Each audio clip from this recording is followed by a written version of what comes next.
Colours ಕನ್ನಡದಲ್ಲಿ ಅನೇಕ ಸೀರಿಯಲ್ಗಳು ಪ್ರಸಾರವಾಗ್ತಾ ಇದೆ. ಇದೀಗ ಹೊಸ ಹೊಸ ಸೀರಿಯಲ್ಗಳು ಕೂಡ ಪ್ರಸಾರ ಆಗೋದಕ್ಕೆ ರೆಡಿ ಆಗಿದೆ. ತೀರಾ ಇತ್ತೀಚೆಗೆ ತಾನೇ ದಿವ್ಯ ಉರುಡುಗ ಅಭಿನಯದ ನಿನಗಾಗಿ ಸೀರಿಯಲ್ನ ಪ್ರೋಮೋವನ್ನ ರಿಲೀಸ್ ಮಾಡಲಾಗಿತ್ತು. ಎಸ್, ದಿವ್ಯ ಉರುಡುಗ ನಿಮಗೆಲ್ಲ ಪರಿಚಿತಾರೆ. ಅವರು ಬಿಗ್ ಬಾಸ್ ಸೇರಿದಂತೆ ಅನೇಕ ಸೀರಿಯಲ್ಗಳಲ್ಲೂ ಕೂಡ ನಟಿಸಿದ್ರು. ಇದೀಗ ಅವರ ಹೊಸ ಸೀರಿಯಲ್ ನಿನಗಾಗಿ ಇನ್ನೇನು ಕೆಲವೇ ದಿನಗಳಲ್ಲಿ ಪ್ರಸಾರವಾಗ್ತಾ ಇದೆ.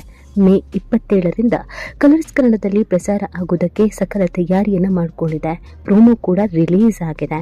ಇದೊಂದು ಸೂಪರ್ ಸ್ಟಾರ್ ಹೀರೋಯಿನ್ ಅವರ ಮತ್ತು ಆಕೆಯ ಫ್ಯಾಮಿಲಿಯವರ ಕಥೆಯನ್ನ ಒಳಗೊಂಡಂತ ಒಂದು ಸೀರಿಯಲ್ ಆಗಿದೆ.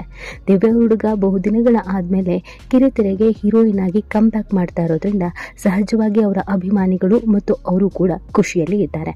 ಆದರೆ ಇದರ ನಡುವೆ ಒಂದು ಶಾಕಿಂಗ್ ವಿಚಾರ ಹೊರಬಿದ್ದಿದೆ.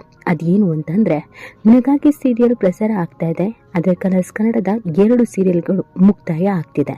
ಹಾಗಿದ್ರೆ ಮುಕ್ತಾಯವಾಗ್ತಿರುವಂತ 2 ಸೀರಿಯಲ್ಗಳು ಯಾವುದು ಮತ್ತು ಯಾವಾಗ ಮುಕ್ತಾಯ ಆಗತ್ತೆ ಅನ್ನೋದು ನಿಮ್ಮ ಪ್ರಶ್ನೆ ಆಗಿದ್ರೆ ಈ ವಿಡಿಯೋವನ್ನ ಮಿಸ್ ಮಾಡದೆ ಕೊನೆ ತನಕ ನೋಡಿ ಮತ್ತು ಎಲ್ಲಿವರೆಗೂ ಸಬ್ಸ್ಕ್ರೈಬ್ ಆಗಿಲ್ಲ ಅಂದ್ರೆ ಸಬ್ಸ್ಕ್ರೈಬ್ ಆಗೋದನ್ನ ಮರಿಬೇಡಿ. ಹೌದು, ತೀರಾ ಇತ್ತೀಚೆಗೆ ತಾನೇ ಬೃಂದಾವನ ಸೀರಿಯಲ್ ಪ್ರಾರಂಭವಾಗಿತ್ತು. ಬೃಂದಾವನ ಒಂದು ದೊಡ್ಡ ಕುಟುಂಬದ ಕಥೆ ಆಗಿದೆ. ಏನೋ ದೊಡ್ಡ ಕುಟುಂಬ, ಅಷ್ಟು ಜನ ಇದ್ದಾರೆ, ಇಷ್ಟು ಜನ ಇದ್ದಾರೆ ಅಂತ ಪ್ರೋಮೋವನ್ನ ರಿಲೀಸ್ ಮಾಡಲಾಗಿತ್ತು. ಇದು ಬಹುದೊಡ್ಡ ತಾರಾ ಬಳಗ ಹೊಂದಂತ ಒಂದು ಸೀರಿಯಲ್ ಕೂಡ ಆಗಿತ್ತು. ಇತಿಹಾಸದಲ್ಲೇ ಮೊಟ್ಟ ಮೊದಲ ಬಾರಿಗೆ ಇಷ್ಟು ಜನ ಇರುವಂತ ಸೀರಿಯಲ್ ಇದಾಗಿದೆ. ಅದು ಹೇಗೆ ಸೀರಿಯಲ್ ಪ್ರಸಾರ ಮಾಡ್ತಾರೆ ಅನ್ನೋದು ತುಂಬಾ ಜನರ ಪ್ರಶ್ನೆ ಆಗಿತ್ತು. ಯಾಕೆ ಅಂದ್ರೆ ಏನಿಲ್ಲ ಅಂದ್ರೂ 20ರಿಂದ 21 ಜನ ಈ ಸೀರಿಯಲ್ ಅಲ್ಲಿ ಒಂದೇ ಮನೆಯಲ್ಲಿ ಕಾಣಿಸ್ಕೊಳ್ತಾ ಇದ್ರು. ಆದ್ರೆ ಮೊದಲು ಪ್ರಾರಂಭವಾದಂತ ಜೋಶ್ ಈಗಿಲ್ಲ.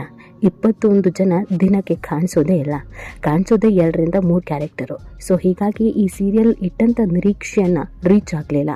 ಹೇಗೆಗೋ ಬರುತ್ತೆ ಅಂತ ಅನ್ಕೊಂಡಿದ್ದು ಹೆಂಗೆಂಗೋ ಬರ್ತಾ ಇದೆ ಅನ್ನೋ ಹಾಗಾಗಿದೆ. ಆದರೆ ಇದೀಗ ಬೃಂದಾವನ ಸೇರಿದಂತೆ ಇನ್ನೊಂದು ಸೀರಿಯಲ್ ಸದ್ಯದಲ್ಲೇ ವೈಂಡ್ ಅಪ್ ಆಗಲಿದೆ. ಅಂದರೆ ಮೇ 27ರ ಒಳಗೆ ವೈಂಡ್ ಅಪ್ ಆಗಲಿದೆ. ಬೃಂದಾವನ ವೈಂಡ್ ಅಪ್ ಆಗ್ತಾ ಇರೋದು ತುಂಬ ಜನಕ್ಕೆ ಬೇಸರ ಆಗಿಲ್ಲ. ಆದರೆ ಇನ್ನೊಂದು ಸೀರಿಯಲ್ ಬಗ್ಗೆ ಇದು ಕೂಡ ವೈಂಡ್ ಅಪ್ ಆಗುತ್ತೆ ಅಂತ ಚರ್ಚೆ ಹುಟ್ಟಾಕಿದೆ. ಅದು ತುಂಬ ಜನಕ್ಕೆ ಬೇಸರವನ್ನು ತರಿಸಿದೆ. ಬೃಂದಾವನ ಶುರುವಾದಾಗ ಇದ್ದ ಹೀರೋನೇ ಬೇರೆ. ಆದರೆ ಹೋಗ್ತಾ ಹೋಗ್ತಾ ಹೀರೋ ತುಂಬ ಚಿಕ್ಕ ವಯಸ್ಸಿನವನು, ಚೆನ್ನಾಗಿ ಕಾಣಿಸಲ್ಲ ಅಂತೆಲ್ಲ ಹೇಳಿ ಇನ್ನೊಬ್ಬ ಹೀರೋನನ್ನು ಆಯ್ಕೆ ಮಾಡಿಕೊಳ್ಳಲಾಯಿತು. ಅದೇ ವರ್ಷನ ಲವರ್ ವರುಣ್ ಬಹಳ ಹೆಸರು ಮಾಡಿದ್ದೀನಿ ಅನ್ನುವಂಥ ರೇಂಜ್ನಲ್ಲಿ ಎಲ್ಲ ಕಡೆ ಇಂಟರ್ವ್ಯೂ ಕೊಟ್ಟಿದ್ದು ಆಯಿತು. ಇನ್ನು ಕೆಲವರು ವರುಣ್ಗೆ ಈ ಅವಕಾಶ ಸಿಗಬಾರ್ದಿತ್ತು, ಸಿಕ್ಬಿಡ್ತು, ಅವ್ನು ಮೋಸ ಮಾಡಿದ್ದ, ಒಂದು ಹೆಣ್ಣಿಗೆ ಅನ್ಯಾಯ ಮಾಡಿದ್ದ, ಕಣ್ಣೀರು ಹಾಕ್ಸಿದ್ದ, ಇಂಥವನಿಗೆ ಯಾಕೆ ಅವಕಾಶ ಕೊಟ್ಟಿದ್ದೀರಾ ಅಂತ ಪ್ರಶ್ನೆಯನ್ನು ಮಾಡಿದರು. ಆದರೆ ಆ ಅವಕಾಶ, ಆ ಖುಷಿ ಜಾಸ್ತಿ ದಿನ ಉಳಿತಾ ಇಲ್ಲ. ವರುಣ್ ಅಭಿನಯದ ಈ ಬೃಂದಾವನ ಸೀರಿಯಲ್ ಮುಕ್ತಾಯ ಆಗ್ತಿದೆ ಅನ್ನೋದು ಗೊತ್ತಾಗ್ತಾ ಇದೆ. ಹೌದು, ವರುಣ್ ಏನೇನೋ ಅಂದ್ಕೊಂಡು ಡ್ರೀಮನ್ನು ಇಟ್ಕೊಂಡು ಈ ಸೀರಿಯಲ್ಗೆ ಬಂದಿದ್ರು. ಆದರೆ ಇದರಲ್ಲಿ ಪಾತ್ರನೂ ಚೆನ್ನಾಗಿಲ್ಲ, ಅದರ ಜೊತೆಗೆ ಕಥೆನೂ ಚೆನ್ನಾಗಿಲ್ಲ, ಆ್ಯಕ್ಟಿಂಗು ಚೆನ್ನಾಗಿಲ್ಲ ಅನ್ನೋದು ತುಂಬ ಜನರ ಅಭಿಪ್ರಾಯವಾಗಿತ್ತು. ಇದೀಗ ನಿನಗಾಗಿ ಈ ಒಂದು ಸೀರಿಯಲ್ ಕೂಡ ರಾತ್ರಿ 8 ಗಂಟೆಗೆ ಪ್ರಸಾರ ಆಗುತ್ತೆ ಅಂತ ಪ್ರೋಮೋ ರಿಲೀಸ್ ಆಗಿದೆ. ರಾತ್ರಿ 8 ಗಂಟೆಗೆ ಕಲರ್ಸ್ ಕನ್ನಡದಲ್ಲಿ ಬರ್ತಿದ್ದಂಥ ಸೀರಿಯಲ್ ಅಂತ ಅಂದರೆ ಅದು ಬೃಂದಾವನ. ಸೊ ಹಾಗಾಗಿ ಬೃಂದಾವನವನ್ನು ವೈಂಡ್ ಅಪ್ ಮಾಡಿ ಅಲ್ಲಿಗೆ ನಿನಗಾಗಿ ಸೀರಿಯಲನ್ನು ಹಾಕಲಾಗುತ್ತೆ ಅನ್ನುವಂಥದ್ದನ್ನು ಹೇಳಲಾಗ್ತಾ ಇದೆ. ಸೊ ಆ ಕಾರಣಕ್ಕಾಗಿ ಬೃಂದಾವನ ಸೀರಿಯಲ್ ಶುರುವಾದ ಕೆಲವೇ ದಿನಗಳಲ್ಲಿ ವೈಂಡ್ ಅಪ್ ಆಗ್ತಾ ಇದೆ. ವರುಣ್ ಅಭಿನಯದ ಈ ಬೃಂದಾವನವನ್ನು ಮುಗಿಸೋಕೆ ಅಂತ ಪ್ಲಾನ್ ಮಾಡಿಕೊಳ್ಳಲಾಗಿದೆ.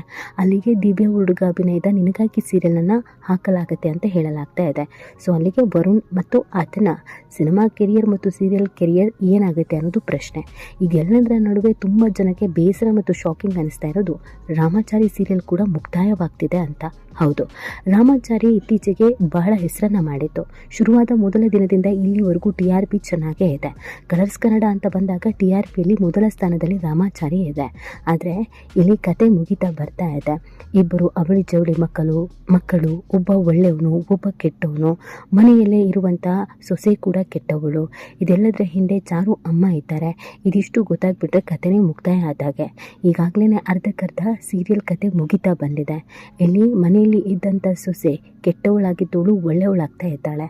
ಏನು ದಾರಿ ತಪ್ಪಿದ ಮಗ ದಾರಿಗೆ ಬಂದಿದ್ದಾನೆ. ಸೊ ಹೀಗಾಗಿ ರಾಮಾಚಾರಿ ಸೀರಿಯಲ್ನ ಕತೆ ಕೂಡ ಒಂದು ಕಡೆಯಲ್ಲಿ ಮುಗಿತಾ ಬರ್ತಾ ಇದೆ. ಹಾಗಾಗಿ ಈ ಸೀರಿಯಲನ್ನು ಕೂಡ ಮುಕ್ತಾಯ ಮಾಡಲಾಗುತ್ತೆ ಅಂತ ಹೇಳಲಾಗ್ತಾ ಇದೆ. ರಾಮಾಚಾರಿ ಮತ್ತು ಬೃಂದಾವನ ಇವೆರಡು ಸೀರಿಯಲನ್ನು ವೈಂಡ್ ಅಪ್ ಮಾಡೋದಕ್ಕೆ ಕಲರ್ಸ್ ಕನ್ನಡ ಪ್ಲಾನ್ ಮಾಡ್ಕೊಂಡಿದೆ ಅಂತ ಹೇಳಲಾಗ್ತಾ ಇದೆ. ಇಲ್ಲಿ ತುಂಬ ಜನ ಹೇಳ್ತಿರೋದೇನು ಅಂತಂದರೆ, ಬೃಂದಾವನ ಬೇಕಾದ್ರೆ ಮುಗಿಸ್ಬಿಡಿ, ನಮಗೇನು ಆ ಸೀರಿಯಲ್ ನೋಡಬೇಕು ಅನ್ನುವಂಥ ಆಸೆ ಇರಲಿಲ್ಲ, ಅದರಲ್ಲಿ ಕತೆನೇ ಇರಲಿಲ್ಲ, ಸುಮ್ಮನೆ ಏನೋ ಒಂದು ಹೇಳ್ಕೊಂಡು ಹೋಗ್ತಾ ಇದ್ರು, ಮೊದಲು ಬಂದಂಥ ಜೋಶ್ ಈಗಲೂ ಇರಲಿಲ್ಲ, ತುಂಬ ಜನ ಇರ್ತಾರೆ, ಮನೆ ಮಂದಿಲ್ಲ ಕೂತು ನೋಡಬಹುದು ಅಂತ ಎಲ್ಲ ಅಂದ್ಕೊಂಡಿದ್ವಿ. ಆದರೆ ಇದರಲ್ಲಿ ಆ ಥರದ್ದೇನು ಕತೆ ಇಲ್ಲ. ಆದರೆ ರಾಮಾಚಾರಿನ ಮಾತ್ರ ಮುಗಿಸ್ಬೇಡಿ. ರಾಮಾಚಾರಿ ಕತೆ ತುಂಬ ಅದ್ಭುತವಾಗಿ ಚೆನ್ನಾಗಿ ಮೂಡಿಬರ್ತಾ ಇದೆ. TRP ಕೂಡ ಚೆನ್ನಾಗೇ ಇದೆ. ಹೀಗಿರ್ಬೇಕಾದ್ರೆ ಅದನ್ನು ಮುಗಿಸುವಂಥ ಕೆಲಸ ಯಾಕೆ ಅಂತ ತುಂಬ ಜನ ಪ್ರಶ್ನೆ ಮಾಡ್ತಿದ್ದಾರೆ. ಒಟ್ಟಿನಲ್ಲಿ ಯಾವುದು ಮುಕ್ತಾಯ ಆಗುತ್ತೆ ಅನ್ನೋದ್ರ ಬಗ್ಗೆ ಯಾರೂ ಕ್ಲಾರಿಟಿ ಕೊಟ್ಟಿಲ್ಲ. ಆದರೆ ನಿನಗಾಗಿ ಮಾತ್ರ ಮೇ 27ರಿಂದ ರಾತ್ರಿ 8 ಗಂಟೆಗೆ ಪ್ರಸಾರ ಆಗಲಿದೆ ಅಂತ ಪ್ರೋಮೋ ರಿಲೀಸ್ ಆಗಿದೆ.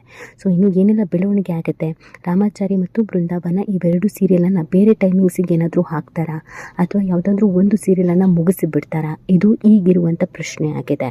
ಸೊ ಮುಂದಿನ ದಿನಗಳಲ್ಲಿ ಇದಕ್ಕೊಂದು ಕ್ಲಾರಿಟಿ ಸಿಗುವಂಥ